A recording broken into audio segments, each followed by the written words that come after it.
Hi, I'm Michael. This is your Land Pride Service Minute. Today, we're going to talk to you about your FDR grooming mower. We're halfway through the summer. We need to make sure that we do a little maintenance on it, make sure it's still functioning properly.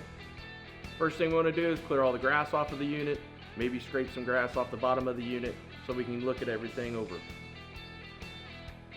Let's pull those blades off and let's take a look.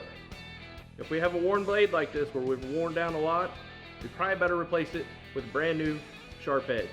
Go to your Land Pride dealer and they can help you get a new blade ordered. Next, let's take a look at that belt. Take your safety shields off, make sure the belt is not chunked or frayed, and let's check that tension on there. Refer to your operator's manual for the correct tension of the belt. Next, let's move to the driveline. Let's get the grease gun out, let's hit the U-joints up, let's do the shielding. Also, don't forget to pull it apart, put some grease on the profile shaft, and slide it back together for ease of movement.